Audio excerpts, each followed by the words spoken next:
Our next movie is named Little Shop of Horrors, and this movie has finally done what so many movies have been trying to do for a long time now. It captures some of the same magic as the Rocky Horror Picture Show, which of course is a long-running cult hit, and I think that this movie might be the next big cult film. The movie is a romance set in a flower shop where a cute little plant in the window grows up to become a fearsome man-eater. The movie stars Rick Moranis from SCTV as a young wimp who works in the shop, and Ellen Greene in a terrific repeat of her stage performance as the girl that he falls in love with. The plant really starts to like Moranis after he feeds it some blood that he squeezes from a cut on his finger, and the only problem is he only has 10 fingers and the plant is insatiable. Oh boy, here we go again. Come on, I haven't got much left.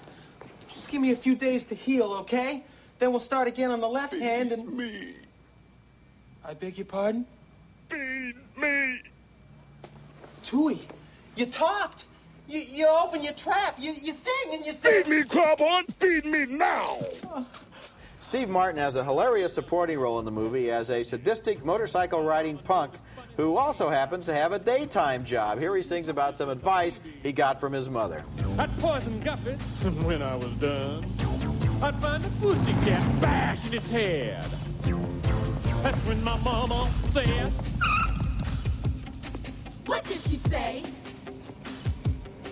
She said, my boy, I think someday you'll find a way to make your natural tendencies pay.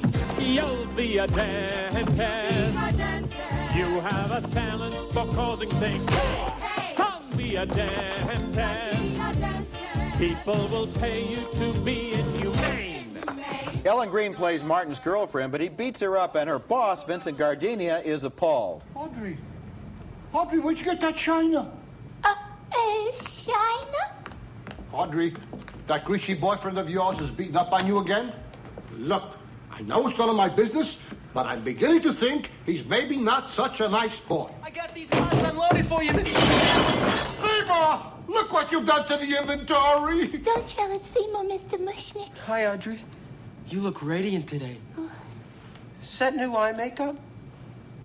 Little Shop of Horrors has an almost unbeatable combination of gruesome humor, slapstick sight gags, and really funny acting. This is one of those movies where the actors never seem to be straining because everything they do starts out to be so funny anyway, even before they got to the set, that all they have to do is just enjoy it right along with us. The movie has a lot of good-hearted charm in it. It also has what every great love story needs.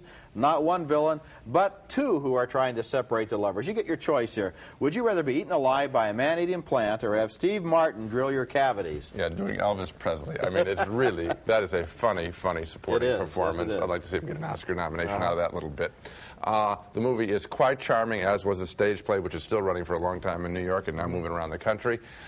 The thing that I want to focus in is that it's a good musical, a well-directed musical, done by Frank Oz from The Muppet Show and all that.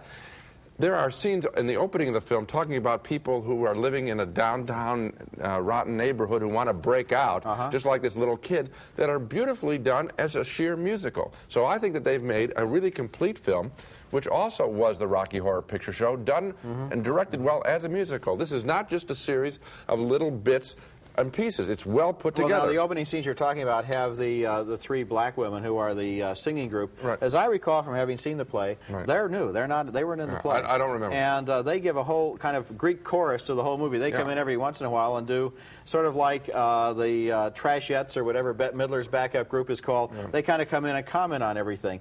And looking at them, looking at all of the various costumes and situations in this movie, you can almost see that within a year or so, this is going to be playing at midnight with everybody dressing up now like dentists and harlots, I think they were called, rather than Rocky Horror Picture Show. This movie is going to run for a long time. I'd like to see it again tonight, which is always the acid test.